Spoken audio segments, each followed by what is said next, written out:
He tratado de explicar que la arquitectura es un territorio de ideas. Pensarla y dibujarla es un acto del espíritu, sin soslayar la necesidad de dominar el oficio.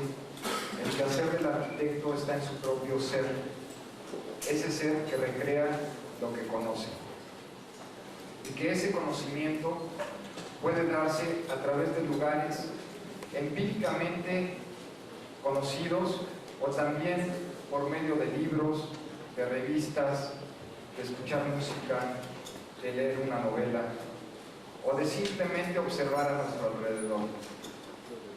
Lo cotidiano, como lo oculto o espiritual, forman de igual manera parte de la cultura universal. A lo largo de esta serie de pláticas he compartido con ustedes las ideas que dan sustento a mi trabajo. He mostrado mi posición con respecto a la arquitectura. He esbozado ciertas constantes en la composición de los proyectos. Y también he tratado de transmitir lo que para mí es importante sobre la construcción de las obras expuestas. Me detendré brevemente en los puntos anteriores. Posición. Pido que se baje la intensidad de la luz, por favor.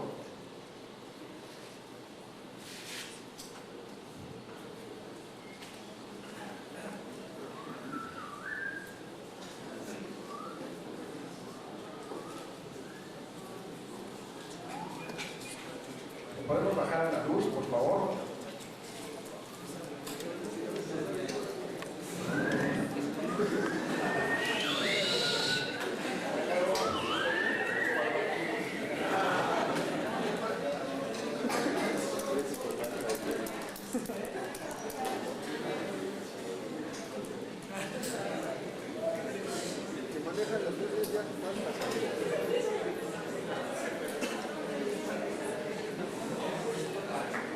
¿Ven bien las imágenes así o le bajamos a la luz? Le bajan. Ahí va.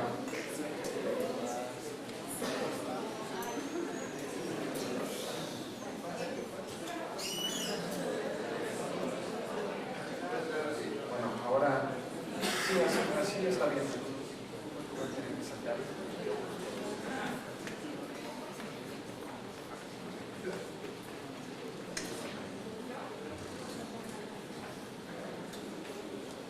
Posición. La obra tiene poco que ver con el regionalismo folclórico o naif, a pesar de estar profundamente marcada y enraizada en su contexto. Considero que es la lectura del sitio y cómo nos proponemos a él lo que hace a una arquitectura ser una arquitectura local, no los materiales utilizados o el color con que se pintan sus muros. Por lo tanto, considero que mi obra es una reelaboración de las tradiciones de la modernidad que se entienden no como antagónicas de lo local. A ese respecto, me pregunto, al igual que Rogelio Salmona, ¿no sería un desperdicio y una inmensa tontería desconocer las grandes obras de la arquitectura universal? Hay también una parte de conservadurismo en lo que se ha hecho en la oficina, una especie de velada nostalgia por la ciudad tradicional que desconfía de la novedad y de las nuevas formas. En el fondo, creo que se trata de una obra sobria, reflexiva y, por qué no decirlo, un tanto escéptica. No es una arquitectura de vanguardia, es más una obra evolucionaria que una obra revolucionaria. Cree en el diálogo más que en la ruptura. Continúa en el tiempo lo que otros han también recreado. Transforma sin modificar. Composición. la fisura, la ranura, la fractura me han acompañado a lo largo de casi 25 años de práctica profesional. Siempre de la mano de las circulaciones, son una parte fundamental de la organización de las plantas en múltiples proyectos. Las plantas ahí se rompen. La percepción de las luces y sombras se vuelve más notoria. Quizás, no lo sé, para recordar al usuario que en los espacios donde uno se encuentra sedentario, tiene él que estar atento a ello. Y tanto a las fisuras como a las circulaciones, se añade la introducción de la diagonal como elemento constante de la composición. Ello con el fin de no solamente ver para arriba, el cielo, con las luces y sombras, sino también para generar vistas diversas en lo horizontal, la tierra. Es la diagonal un elemento que irrumpe, entre comillas, sin razón lógica, tal y como irrumpen en nuestras vidas acontecimientos no previstos que acaban formando parte de nosotros y que en algunos casos son fundamentales para nuestra vida diaria. Construcción. La obra es la expresión plástica de un sistema constructivo. La estructura forma parte fundamental de la creación del espacio. Se ha pretendido tener nula escenografía, nula estructura recubierta o oculta. Lo que se ha querido es mostrar la lógica constructiva de un proyecto, en donde la elección de materiales es parte fundamental para decidir un proceso constructivo, un saber hacer la arquitectura. Es a los materiales a quienes se confía el carácter de lo construido, convirtiéndose en componentes esenciales de la arquitectura.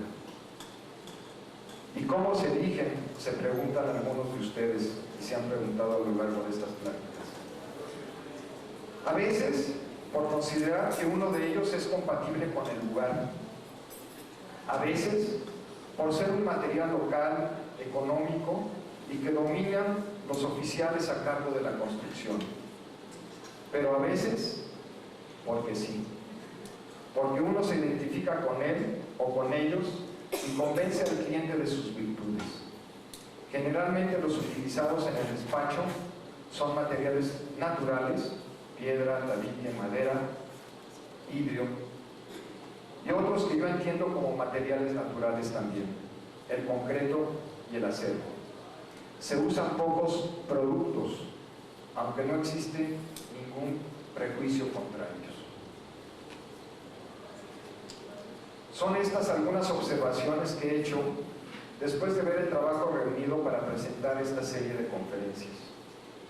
Si me obligan a confesarles con qué seguiría yo, más o menos fiel, les diría que me gustaría continuar mi posición con respecto al quehacer y al hacer arquitectura, pero con más flexibilidad para eventualmente romper con cánones preestablecidos. Creo que con respecto a la construcción, también por un tiempo seguiré en la misma línea. En cuanto a la composición, que es curiosamente donde se centraban sus preguntas, no sé qué caminos tomaré. No sé, ni me importa por lo pronto saberlo. Son aspectos formales que seguramente evolucionarán hacia otras direcciones. Posiblemente se radicalizarán o posiblemente se olvidarán para dar entrada a otras inquietudes. Y sobre la ligereza de las construcciones, también me reservo el pronóstico. Creo que vivimos en una época donde tanto lo pesado como lo ligero pueden vivir en armonía. Como ustedes han notado, en ningún proyecto expuesto en estas 10 pláticas me detuve en el cómo desarrollo la tarea de la creación. Lo hice voluntariamente porque lo considero un acto tan personal que encuentro difícil poderlo transmitir. Adicionalmente a eso, hay que mencionar que tiro todo lo que no sirve y mantengo pocos registros sobre el proceso de elaboración de un proyecto. Acto donde, como mencioné en nuestro primer encuentro, junturas y rupturas se van relacionando hasta hacer cierta coherencia. Pero debido a insistencias de algunos de ustedes en poder ver parte del proceso de creación de un proyecto, en esta ocasión voy a presentar 4 procesos de diseño, en donde, recuperando algunos dibujos de cuadernos que no se me han perdido y de cuadernos que andan por ahí de hojas sueltas, quiero mostrarles parte de ese proceso para así complementar algunas de sus deseos, ya que estamos en la hora de las complacencias y al punto de festejar el triunfo de los Pumas. Entonces, les voy a presentar 4 procesos de diseño. El primer proceso es el desarrollado en relación al proyecto de la Escuela de Lenguas de la Universidad de las Américas que presenté en una de las pláticas. Como expresé en su momento, la idea fundamental que dio origen al proyecto fue tratar de relacionarnos directamente con el Iztaccíhuatl, el Popocatépetl y la pirámide, la iglesia sobre la pirámide que se encuentra en Cholula. Para ello, como les mostré en una de las conferencias, se pidió una foto aérea y se solicitó un plano de la zona, se vieron las inclinaciones en relación a las vistas que había con esas referencias, y a partir de eso, de los ángulos que había para las vistas, se empiezan a hacer una serie de esquemas, uno, otro, y viendo cuál de ellos cree uno por intuición que funciona mejor. Al mismo tiempo, en este tipo de proyectos, empieza uno a analizar un programa al mismo tiempo para ver cómo poder organizar el edificio en cuanto a su organización.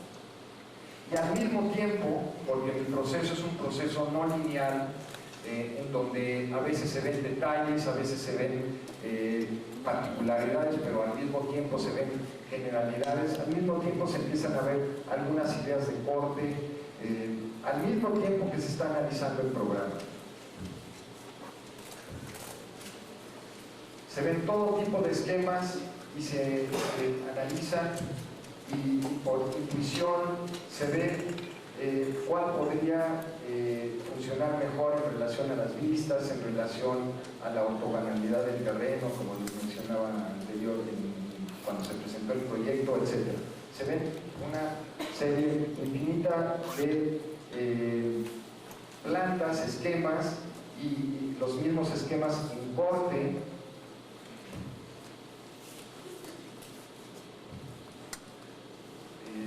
Posibilidades también diferentes en corte, utilizando, eso sí, una serie de materiales con los que uno cree que podría trabajar y que influyen en el proceso constructivo del proyecto. Al mismo tiempo se empiezan a definir ciertas medidas muy generales para entender si uno está cumpliendo más o menos con el área que solicita el programa.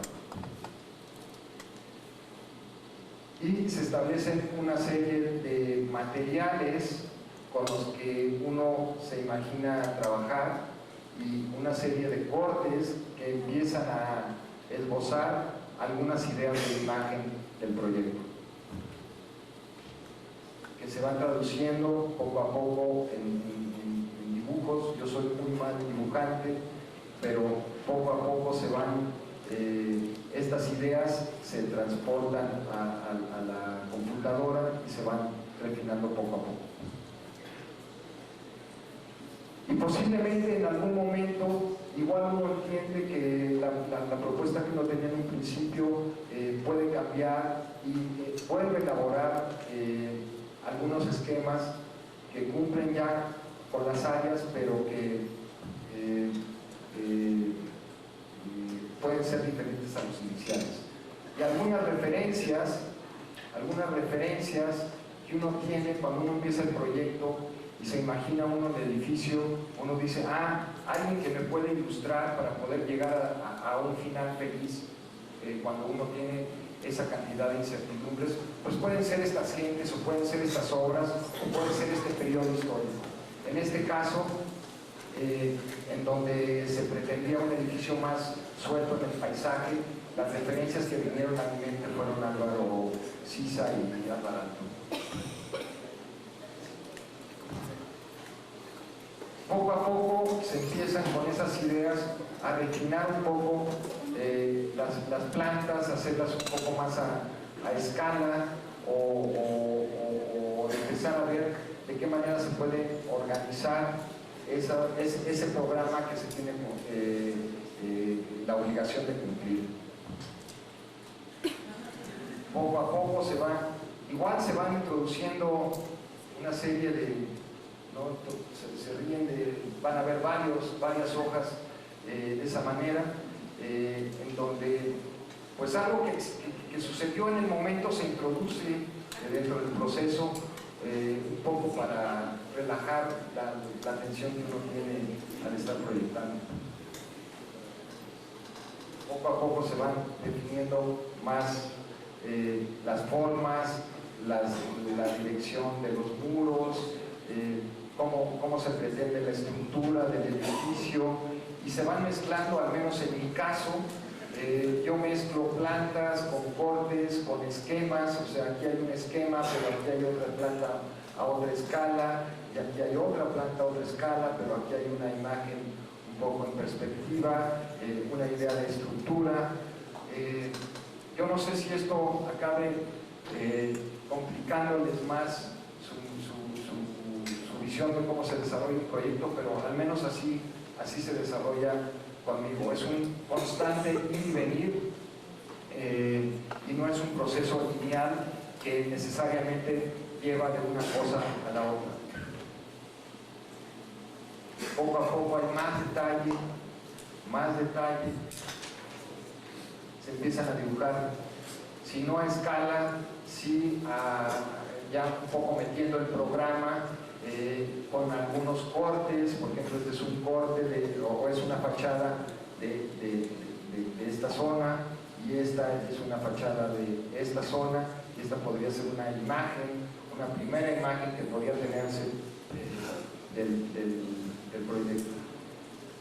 Esta imagen a mí se las quise enseñar, me dice mucho, y espero que también les diga a ustedes, porque como ven hay muy poco dibujo y hay simplemente una etiqueta de una cerveza que seguramente me estaba tomando yo en ese momento, pero que yo siento, yo no me recuerdo qué es lo que pasó cuando hice esta página, no por los alcoholes, sino porque mi Alzheimer ya no me permite acordarme de las cosas más allá de 2 horas atrás, pero lo que sí hay es que es una etiqueta, y de repente yo me puse a jugar, ¿no? Y le puse ¿cómo se llama? Cinta adhesiva aquí, y luego esta se la puse por acá, y luego esta la continué, y luego esta igual la continué por acá. Seguramente estaba yo en un momento de transición, en un momento de no saber qué hacer, y me ocupé en otras cosas, simplemente me ocupé en otras cosas. Y a veces ese ocuparse de otras cosas ayuda a que uno vuelva a encontrar el camino posteriormente. Como ven, poco a poco ya se empieza a marcar la estructura, los muros divisorios, aunque no está, este es un dibujo de un cuaderno, no está a escala. A veces uso unos escalímetros de estos que se van abriendo y marco una determinada escala, pero seguramente en este caso no sucedió. y se marcan las plantas, un poco los alzados, eso se manda a la computadora y poco a poco se van afinando los proyectos, ¿no? Se va ya definiendo planta por planta, igualmente en alzado, ¿no? Algunos detalles, algunas de formas ya muy particulares de las esquinas del proyecto, de cierta zona en particular que a uno le interesa. Y poco a poco eso va llevando a dibujar el proyecto ya con más exactitud, empezar a dibujar bordes, plantas, fachadas, sin cotas y sin medidas y sin ejes, pero que van dando una idea ya más precisa del proyecto. Bueno, en ese proyecto en particular, por ejemplo, teníamos que presentar el proyecto, entonces ya después de dibujarlo, ya tener un proyecto bastante consolidado mientras se hacen los planos definitivos, se empieza a organizar la presentación a los miembros del jurado. Los miembros del jurado decían en su carta de presentación del proyecto que los criterios de evaluación iban a ser 10 puntos. Entonces yo en ese caso los apunté y traté de explicar cada uno de los puntos, el diálogo entre el campus global y la propuesta arquitectónica. Entonces, cómo nosotros estamos cumpliendo con los requisitos que ellos están solicitando en este punto, ¿no? Estamos tratando seguimos la traza del campus, los materiales utilizados son los del campus, la altura de la biblioteca es la que determina la altura del edificio, etcétera, ¿no? Y cada uno de ellos. Entonces, desde no saber qué hacer hasta saber organizar la presentación ante el jurado. Ahora, no mostré modelos porque yo mencionaba que tiro todo, tan pronto se acaba un proyecto, lo tiro. Y la verdad es que hasta este momento no había yo tenido un registro completo de los proyectos que hacíamos en el despacho. Actualmente estamos desarrollando un proyecto junto con el arquitecto Javier Sánchez, que presenté también en esta cátedra, de un edificio, y lo que quiero mostrarles es que al mismo tiempo que se está desarrollando lo que les expliqué anteriormente, se hacen diferentes maquetas para ver alternativas. Este proyecto, como está actualmente en desarrollo, pues existen los modelos y por eso les muestro que se ven alternativas de un edificio enfrente, dos edificios uno atrás de otro, uno adelante pero otro continuando una de las salas del edificio, otros dos, uno enfrente del otro pero más robustos uno del otro, un patio central que da a la calle, o sea, una serie de modelos que van comprobando cómo se introduce la luz, cómo entra el sol, cómo se ventila, etcétera. Esto siempre acompaña el desarrollo de los dibujos tanto en planta como en alzado que se van dando en cuadernos o en hojas sueltas. Otro proyecto es el que les quiero presentar el desarrollo, es el proyecto en relación al edificio Encerrada de La Paz.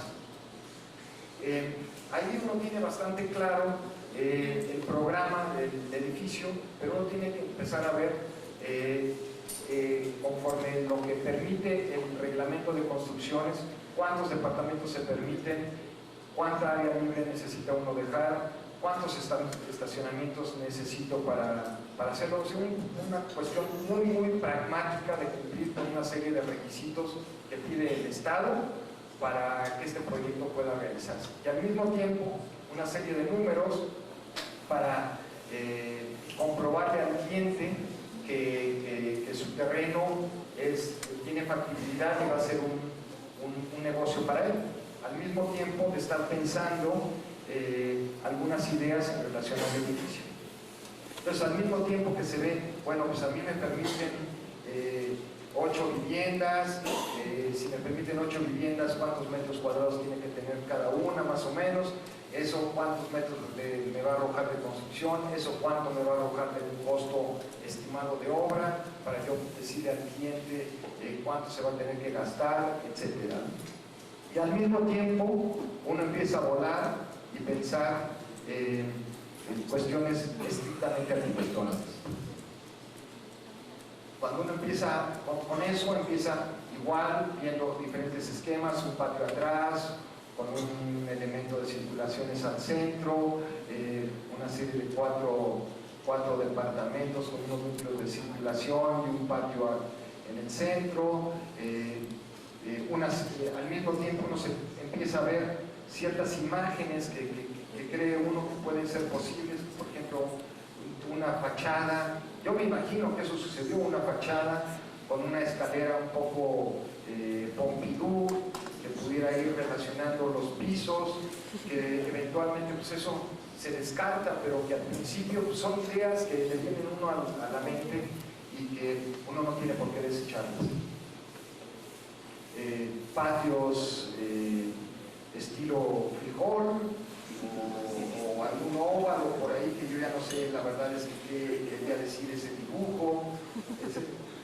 Muchas de las cosas que estamos viendo ustedes y yo, la verdad es que yo no sé por qué se dieron, pero ese constante hacer y dibujar todo el tiempo, finalmente nos lleva a algo. Aquí, por ejemplo, hay una especie como de circulación que va comunicando los diferentes departamentos, supongo, o algún esquema con un patio así un poco como el edificio que presenté de Nuevo León, así más oval, diferentes cortes, otro esquema de patio, etc. Tiene que ser uno tras otro y uno va evaluando cada uno de los dibujos, sus pros y sus contras, y qué beneficios nos puede traer. O de repente negar todas esas posibilidades y decir, bueno, yo lo que voy a tener son especies como de casas independientes, cada una, con una X vista, etc. Y uno, insisto, evalúa y desecha lo que uno va sintiendo que no va sirviendo. Y al mismo tiempo también, no sé si en alguno de los dibujos anteriores apareció, estas cuestiones totalmente necesarias de ir viendo también al principio, de ver la correlación entre la estructura y, por ejemplo, que quepan los coches. O sea, los coches tienen un dimensionamiento determinado, tienen unos radios de giro determinados, uno tiene que cumplir con esas especificaciones porque si no, no le dan a uno la licencia. Y son tan importantes como las imágenes que uno tiene totalmente abstractas, las que van acabando definiendo el proyecto. Y algunas ideas, de repente, por alguna razón, surge la idea de tener un cuerpo con algunos volados y cómo se podrían ver esos volados, y finalmente uno dice, pues yo creo que por ahí va la cosa. ¿Y cómo puede ser la estructura? Bueno, pues este es un corte, no se entiende muy bien, pero yo sé que es un corte, donde en un principio se pretendía hacer una estructura un poco de la unidad de habitación de Marsella, que después, por alguna razón X, que no me acuerdo ahora, pues se descarta y se proponen una serie de columnas sueltas. Hasta que uno dice, bueno, tal vez aquí poner el estacionamiento con una serie de circulaciones por fuera para comunicar cada uno a los departamentos.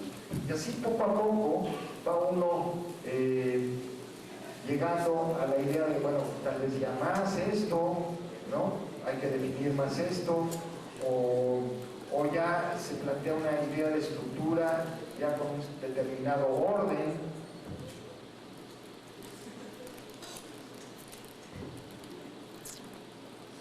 Finalmente, ya cuando las cosas están un poco más precisas, pues uno vuelve como al principio de decir, bueno, ¿qué es lo que acabó siendo? Bueno, son 3 talleres, casi 6 departamentos, 3 talleres. Finalmente acabó siendo otra cosa, pero poco a poco va uno comprobando si sus dibujos van por buen camino, ¿no? Y poco a poco va uno definiendo, por ejemplo, en la imagen pasada, si podemos regresar, no sé si se puede, ya se ve una idea como de fachada, ¿no? Una fachada suelta. Ustedes creen que son abstracciones, pero cuando uno está dibujando todo esto, estas cosas acaban diciendo mucho, ¿no?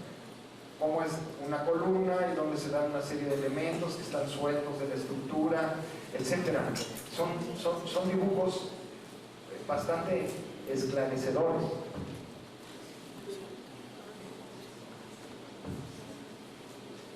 Este es un detalle de lo que les explicaba yo anteriormente. Y poco a poco se va definiendo, se pide que lo dibujen en limpio. Entonces a mí me entregan una hoja dibujada con la estructura y demás, y yo sobre esa hoja empiezo a echarle rayas, como ven, se miles de números, la cantidad de metros cuadrados construidos, dónde puede estar una estructura rígida, dónde se pueden dar volados hacia el patio, dónde pueden correr las instalaciones. Finalmente todo tiene que verse al mismo tiempo. Es una cosa que a algunos de mis alumnos les cuesta trabajo entender, pero es la verdad. Entonces uno tiene que ver estructura, instalaciones, arquitectura, programa, todo al mismo tiempo. No es que uno vaya atrás de otro, siempre lo tenemos que ver al mismo tiempo. Y poco a poco se va dibujando las plantas más en limpio, definiendo el proyecto, hasta que lo mismo, se presentan los planos, se dibuja encima de ellos. El papá de Agustín Landa, mi primer socio, decía que la arquitectura se hacía con colchoncitos de papel, y yo es algo que hago constantemente: un papel sobre otro papel, sobre otro papel, sobre otro papel. Y cuando ya parece que las cosas están clarísimas, pues no están claras, porque de repente hay algunos números que no jalan y hay que volver a elaborar las cosas. Hay que ver si la imagen a uno le gusta. Por ejemplo, si se recuerdan del proyecto, en realidad tiene columnas en los extremos y no tiene esto, y poco a poco se van eliminando cosas, porque también uno está en constante comunicación con las gentes de instalaciones y de estructuras. Desde un principio, desde el momento en que uno tiene una primera idea, una idea primigenia, al menos en la oficina tratamos de tener contacto con los ingenieros, que no consideramos como enemigos, sino como personas que nos tienen que ayudar a desarrollar un proyecto. Al mismo tiempo entramos en contacto con los ingenieros de instalaciones.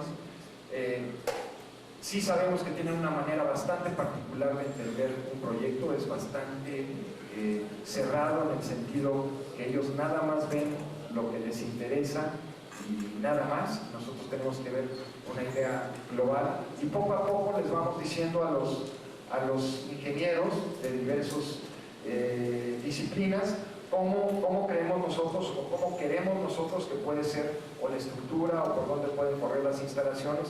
Y en la constante comunicación que tenemos, pues las cosas se van depurando. Algunas veces nuestras ideas son aceptadas, y algunas veces se ven modificadas, y algunas veces nos dicen: bueno, pues ustedes están verdaderamente locos, esto no se puede hacer, búsquenle por acá. Y es un constante ir y venir con ellos. Se ven diferentes alternativas de fachada, igual, insisto, se van viendo modelos, que los modelos que nos acabamos tirando, porque si no nos llenaríamos en la oficina de modelos, pero se van viendo ya detalles.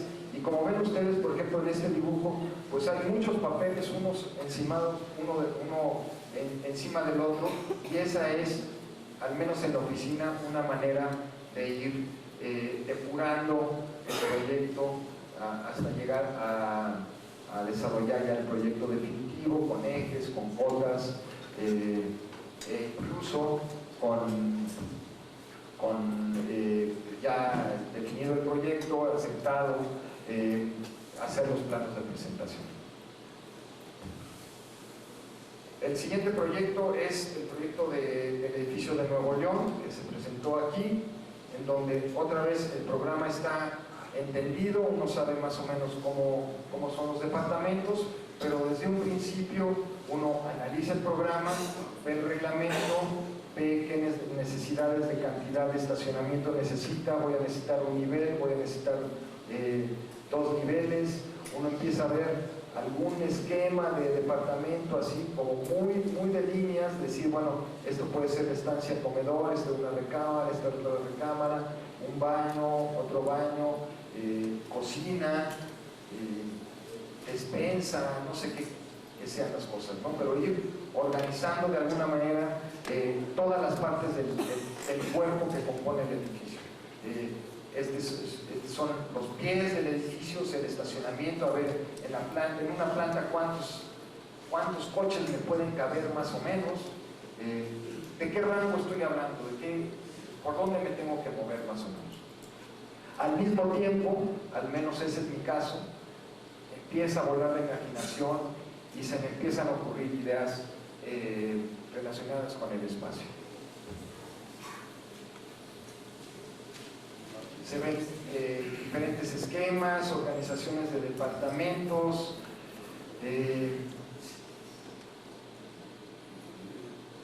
híjole, eso pues,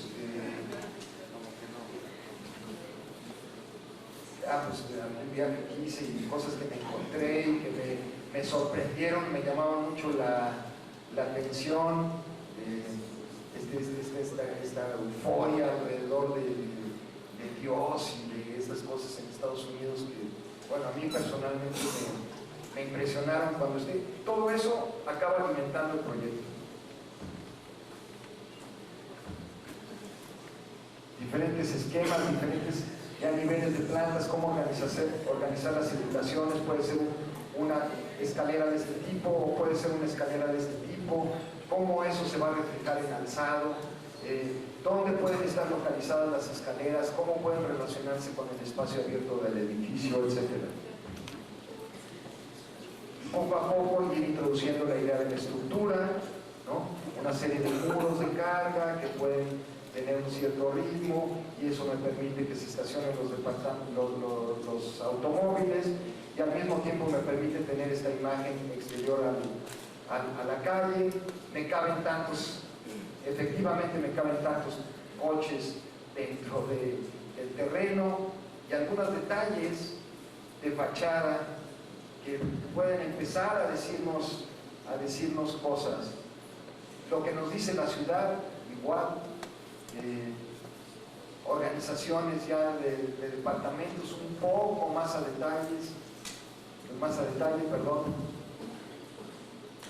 y poco a poco otra vez se van limpiando y cuando uno cree que ya están, bueno, pues hay que volver a ver la planta y ver alguna modificación o ver cómo se comunica el penthouse, entonces eso se modifica y se analizan las plantas. Alguien en alguna ocasión del desarrollo de la cátedra me preguntaba qué tanto me involucraba yo en los proyectos. Y todos estos son dibujos míos. Entonces, de alguna manera pueden darse cuenta que uno, al menos esa es mi manera de ver y de hacer arquitectura, uno tiene que estar en todo. Uno dibuja esto o cuando suena la campana del camión de la basura uno sale y tira la basura y regresa y se sigue dibujando. O uno empieza a reelaborar una cocina, un closet, una manera, y poco a poco, una planta, otra planta, otra planta, otra planta, otra planta, otra planta, otra planta, otra planta. Es que yo creo que no hay de otra. De veras, yo creo que no hay otra. Y eso, en realidad, no es para asustarlos, sino al contrario. O sea, cualquiera puede llegar a hacer cualquier obra. Nada más es cosa de chambearle. Y esas plantas, cómo van afectando los alzados, cómo quiere uno de escaleras y de una manera o de otra, cómo se va reorganizando la estructura, los ejes de carga, y poco a poco se va limpiando el proyecto hasta decidir, bueno, ya está más o menos aceptado por el cliente, nosotros estamos contentos con el proyecto, qué productos tenemos que entregarle al cliente o qué productos tenemos que entregarle a la delegación, se hace una lista, se comprueba, oye, ¿sabes qué? Aquí falta el plano de carpintería, aquí falta el plano de escalera, hoy hay que hacer otro corto por fachada, etc. ¿Cómo va a ser la fachada lateral? No únicamente la fachada frontal. ¿Cómo vamos a hacer la fachada lateral? Que es una fachada que va a acabarse viendo tal vez más que la fachada frontal. Vamos a proponer tal material, vamos a ordenarlo de tal manera, etc. Se empiezan a hacer ya poco a poco pues, más detalles, ya cortes por fachada, donde se dice ya centímetros y metros, tipo de materiales, cómo se sujetan, cómo se colocan, etc. Cómo se va a organizar la azotea del edificio, cómo se va a proponer una terraza, algunos detalles se empiezan a esbozar de esta manera que eso se transporta a la máquina, a la computadora y se van afinando poco a poco esos detalles. Hasta llegar primero a cortes por fachada sin especificaciones, sin medidas, nada más para ver ciertas ideas de arquitectura y poco a poco se van refinando los detalles hasta que con los ingenieros se llegan a desarrollar los planos definitivos con cotas, con detalles, con especificaciones, tanto de estructura como el plano que veían ustedes anteriormente, como de instalaciones, como de arquitectura.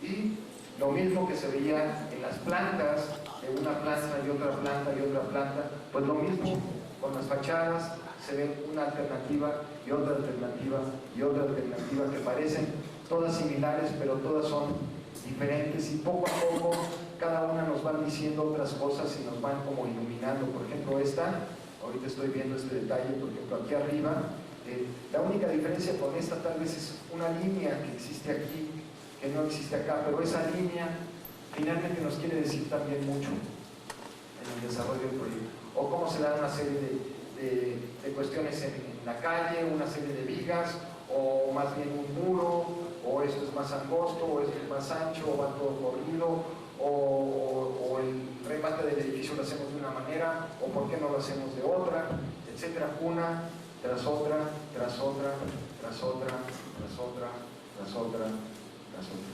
No hay otra, en verdad, créanme, no hay otra, y eso nos tiene que animar más que cualquier otra cosa. Hasta que se hacen los planos definitivos.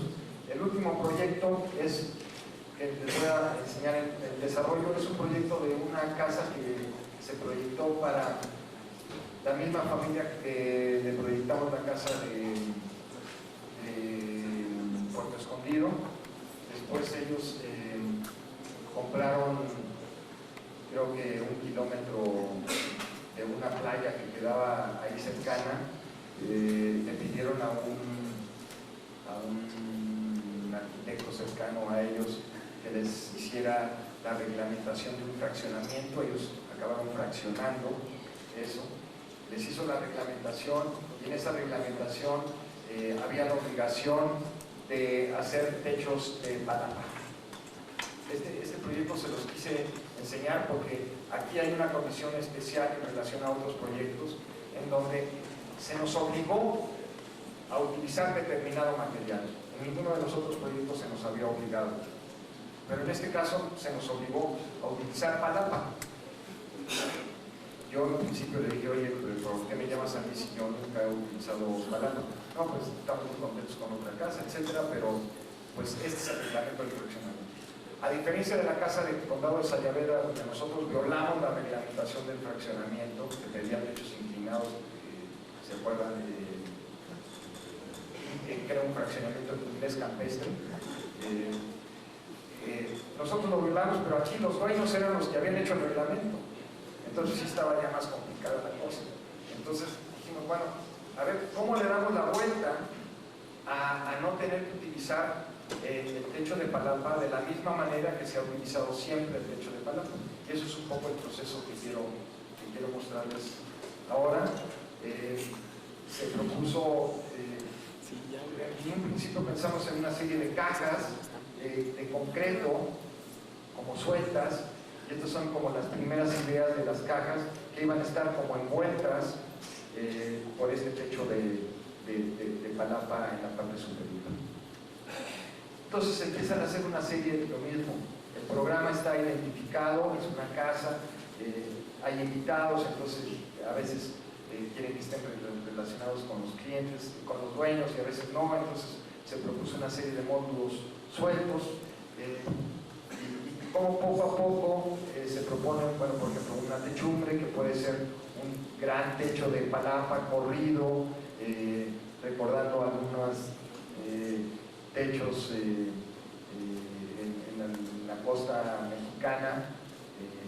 Hay alguna playa cerca entre Acapulco y Puerto Escondido, Maruata creo que se llama, Maruata, que tiene un gran techo, una palapa. Pues de repente, bueno, pues ¿por qué no hacer un techo corrido y los volúmenes de concreto sueltos? Aquí pensábamos utilizar concreto con fierro, con viruta de fierro expuesta, para que con la salinidad y con la humedad que existe en el sitio poco a poco fueran manchando el muro de concreto, que iba a tener una coloración amarilla, y poco a poco la idea es que esto se fuera como camuflajeando con el paisaje, que se fueran oxidando esas cajas que estaban cubiertas por esto. De repente pues otro esquema, los cuerpos más bien juntos, al mismo tiempo que se van viendo esquemas bastante generales. De repente surge la idea de hacer, bueno, ¿cómo vamos a soportar ese techo de palapa? Entonces se me ocurría hacer una columna con madera de lugar, pero una columna inspirada obviamente en mies. Entonces hacer una columna muy popular, con materiales muy populares, pues una pieza de madera que es una cruz, y a esa pieza de madera se le incluyen estas otras piezas de madera que agarran una serie de ligas, etc. Entonces, al mismo tiempo de ver lo general, se están viendo cuestiones particulares. Yo no soy una persona que sigue un proceso metodológico como... No, yo no quiero meter grillas aquí en la escuela, ni mucho menos, pero yo tomé clases de metodología del diseño, nunca las entendí, posiblemente por eso tengo un proceso tan desordenado de proyectar, pero la verdad es que no creo en eso.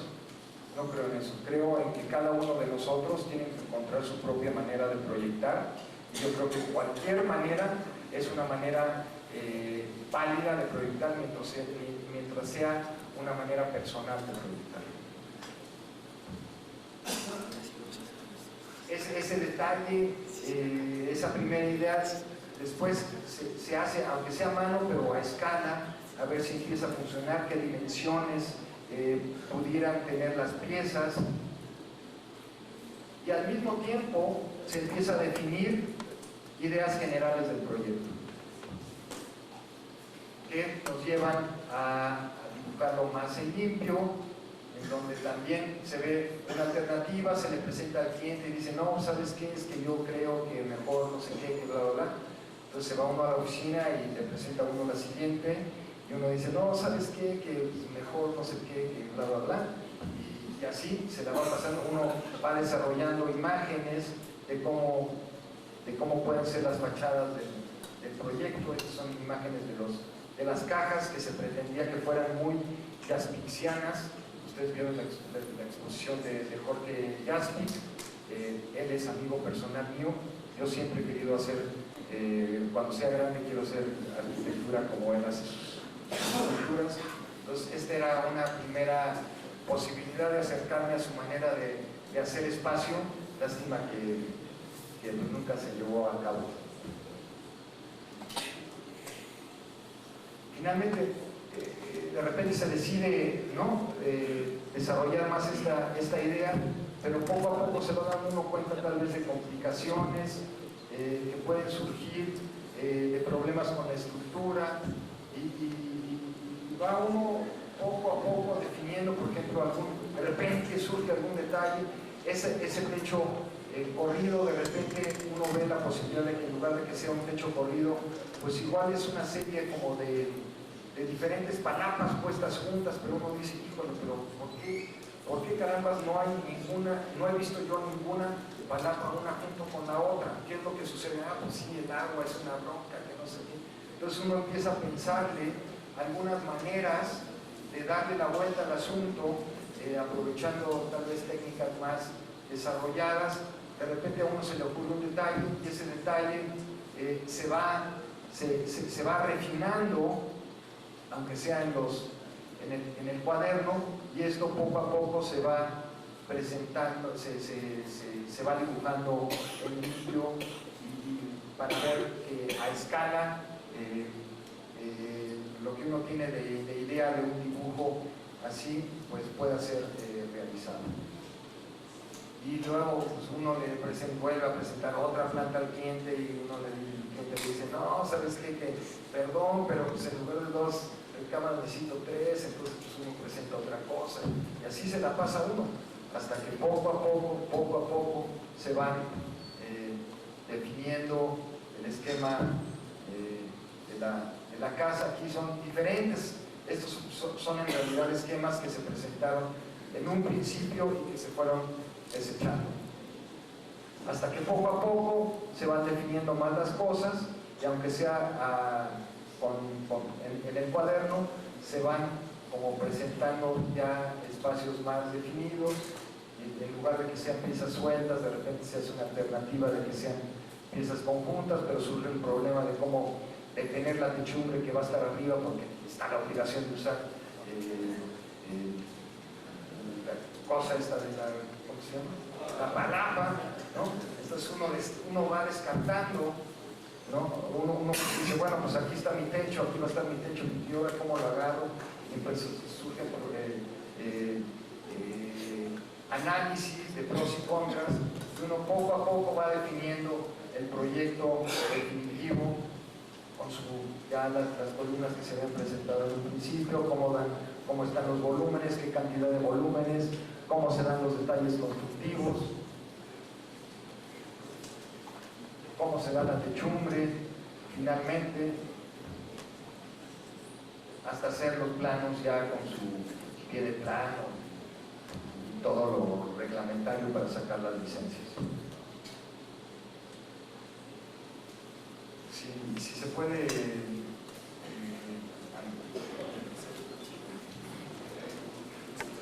creo que está claro que el proceso de creación es un viaje mágico y misterioso. Curiosamente estamos diciendo esto. Obviamente las referencias son los Beatles, y el día de hoy mataron a John Lennon. No hay formulario que explique los enigmas de su gestación, pero es en eso donde radica su encanto, en que la incertidumbre merodea a cada instante su evolución y desarrollo. Por ello, Rogelio Salmona, un arquitecto que actualmente tiene alrededor de 75 años, sigue diciendo que aún hoy, y cito textual, al inicio de la creación de un proyecto, siempre tengo un principio de incertidumbre que poco a poco se transforma en la incertidumbre de los principios. Así se encuentra Isaac Breuil el día de hoy, como al principio lleno de incertidumbres, pero agradeciéndole infinitamente a la vida que me haya permitido haber tenido la oportunidad de estudiar arquitectura. Una carrera fantástica cuya gran virtud es abrir y abrir y abrir y abrir un sinfín de puertas que nos llevan hacia caminos insospechados, siempre enriquecedores. Al principio de esta cátedra mencioné que yo hacía arquitectura para hacerme a mí mismo. Al final de la misma, puedo decirles que me hice a mí mismo a través de la arquitectura. Estaré eternamente agradecido. Ojalá ustedes puedan y quieran decir lo mismo en poco tiempo. Gracias a todos ustedes.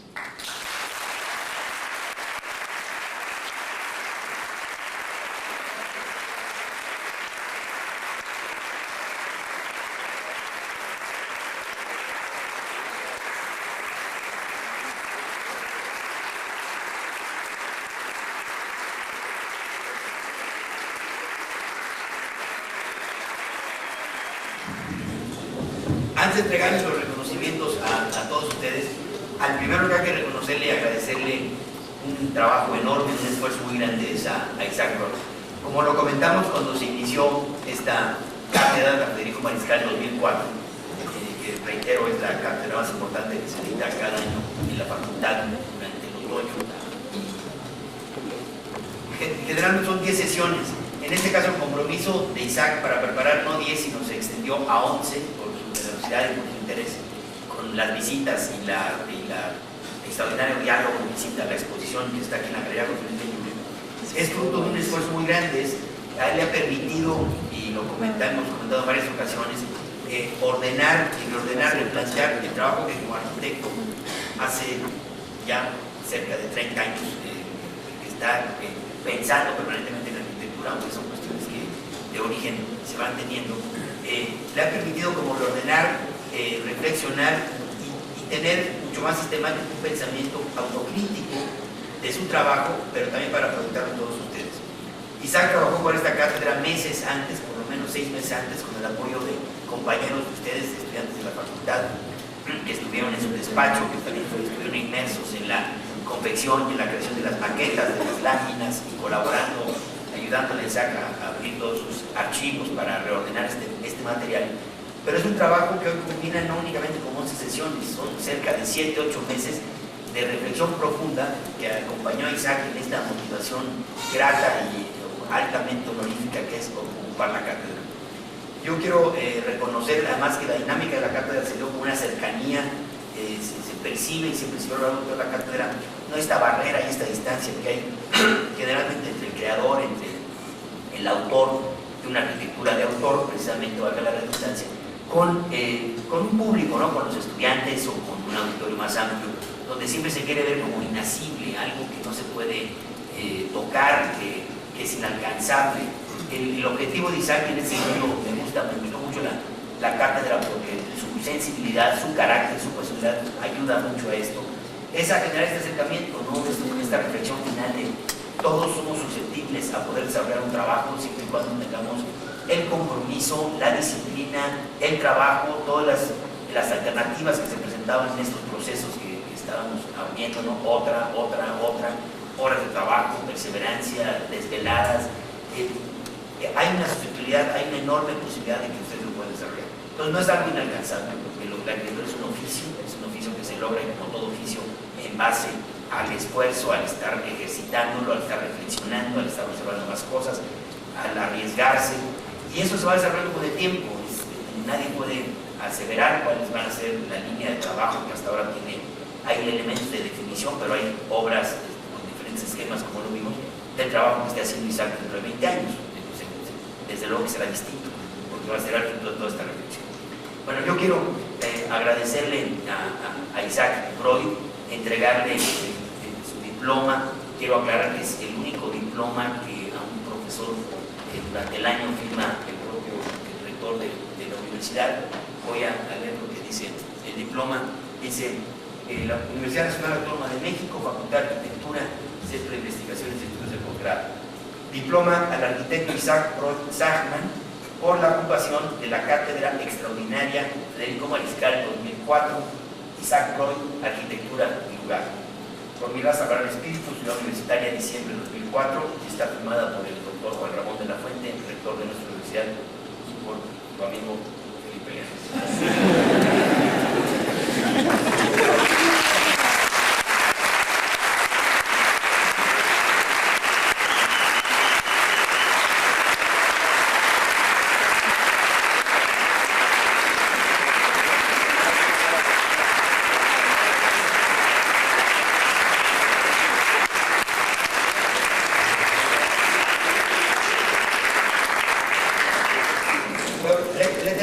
sorpresas,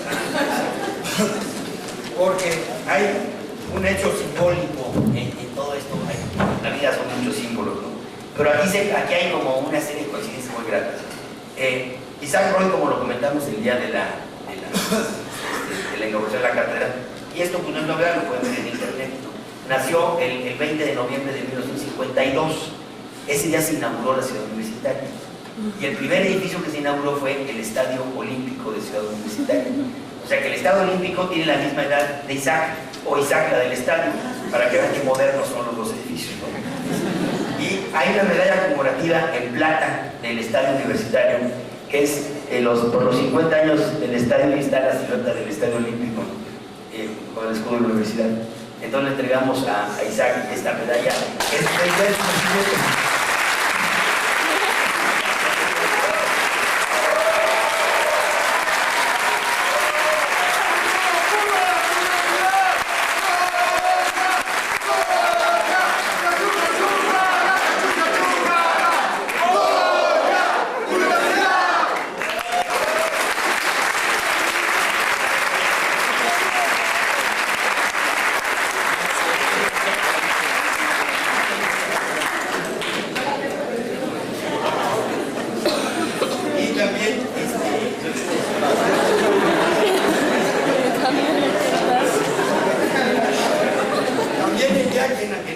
Isaac también nació una